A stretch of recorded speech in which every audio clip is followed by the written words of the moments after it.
अस्सलाम वालेकुम friends, I'm Mohammad Irfan, founder of world wide consultants LLC. तो आज मैं आपकी खिदमत में हाज़िर हुआ हूँ यूके वीआई के वीज़ा सिस्टम की इंफॉर्मेशंस को लेके, अपडेटेड इंफॉर्मेशंस को लेके। इसमें जो थोड़ी चेंजेस आई हैं वो क्या हैं? सबसे पहले जो चेंज है वो तो ये है कि फ़ीस में इजाफ़ा कर दिया गया है। कितना इजाफ़ा कर दिया गया है? तकरीबन ऑन एंड एवरेज 10% जो है वो फ़ीस तमाम वीज़ा कैटेगरीज़ की बढ़ा दी गई है। अब फॉर एग्जांपल अगर हम बात करें तो स्टैंडर्ड विजिटर वीज़ा जो कि पहले उसकी फ़ीस 115 पाउंड थी, अब वो 115 से बढ़ा के 127 पाउंड जो है वो कर दी गई है। सो बाकी भी तमाम जो वीज़ा कैटेगरीज़ हैं उनमें भी आलमोस्ट यही तकरीबन उनकी जो एग्जिस्टिंग फ़ी थी उसमें तकरीबन तकरीबन जो है वो 10% के राउंड अबाउट इजाफा जो है वो देखने में मिला है। उसके बाद जो दूसरी चीज़ थी कि वीज़ा प्रोसेसिंग टाइम फ्रेम कितना यूज़ हो रहा है। वीज़ा प्रोसेसिंग का जो टाइम है वो इंक्रीज़ कर दिया गया है। पहले ये एप्लीकेशन 2 हफ्तों में डिसाइड होती थी, अब उसके लिए वीज़ा प्रोसेसिंग टाइम जो है वो 3 हफ्तों का कर दिया गया है। ठीक है?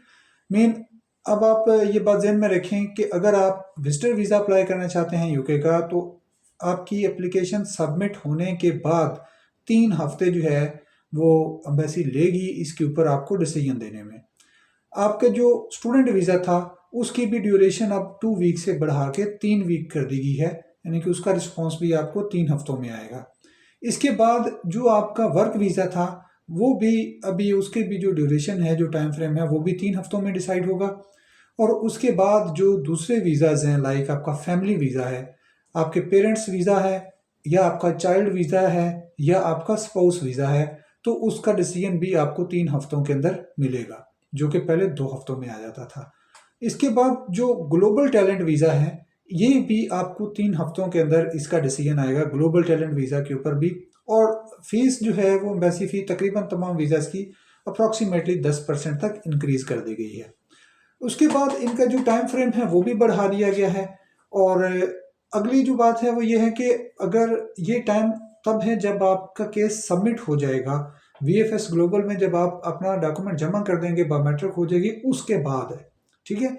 सो आप अगर डेफिनेटली आप अपॉइंटमेंट बुक करते हैं वीएफएस में तो 1 हफ्ता आपका उसमें भी लग जाता है, और फिर आपने ट्रैवल करना होता है तो अर्जेंट टिकट लेंगे तो वो आपको कॉस्टली पड़ेगा।